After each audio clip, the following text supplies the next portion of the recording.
summer porch, which in winter is pretty chilly, but in the sun during the daytime, it gets warm enough for the kids to play in here. When I say the kids, I mean my three grandchildren, Nora, 18 months, Lucy, who's 7, and Jack, who's 5.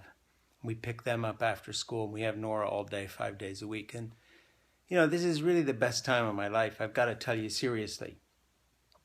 You know, people hate being told someone's having the best time of their life, especially if, you know, you're having a bad day. And believe me, I still have bad days, being that I suffer from depression sometimes, but a lot less with grandchildren. And what I want to talk about here for a minute is this, and that is that, you know, it's really too bad so many relationships break up before they're given a chance. And the cycle of life these days is all screwed up. You know, when I read the sex advice in places I write for, like Huffington Post, Salon.com, Alternet, you know, a lot of liberal sites that I like, a lot of the material politically, I got to just tell you, the sex advice to younger people these days is the worst possible crap imaginable.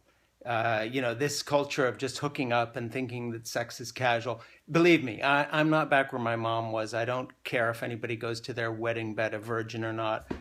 And if you're gay, straight, transgender, bi, it's all good to me. But whatever you are, believe me, when I say there's an arc to life, there's a real biological clock. And it's not the one of when a woman should first have a baby. It's one men share too.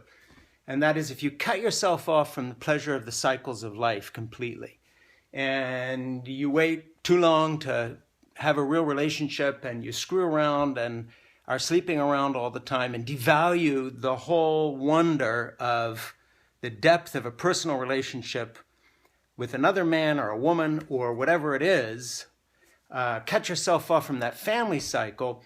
You know, from my perspective, I'm 63, and I'm looking back over my life, and I'm saying, hey, listen, you know, the only part that I don't have to apologize for and or have regrets about are the moments that I've had with the grandchildren and my children before them, that especially the grandchildren, which are genuinely like dying and going to heaven.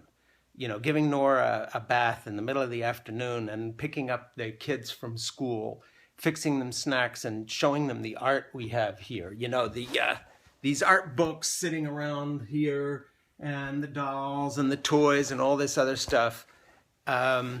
I get such pleasure from that when I think about people who treat human relationships and sexuality as if basically it's all about sending pictures of your penis to someone on your iPhone or hooking up for the night and treating it like an Uber taxi ride and all the rest of it.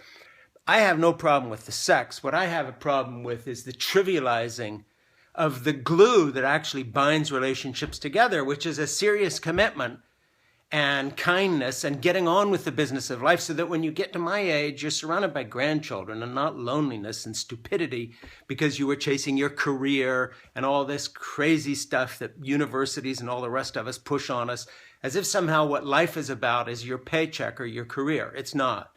It's about the human relationships. And I want to share that with you now so that if you're a little younger than me, you don't listen to all this nonsense about what you should be doing. What you should be doing is putting the people in your life first. And when it comes to sexuality, there is no such thing as minor sexuality any more than there's minor surgery. This is serious stuff. So permissiveness, not permissiveness, that's up to you. But in the end, what you want to do is be sitting at my age in a room, if you can, surrounded by things like this, that is Lucy's favorite toys and Jack's little airplane here and the Goya book that Lucy wants to look through all the time when I show her Maya Nu, and then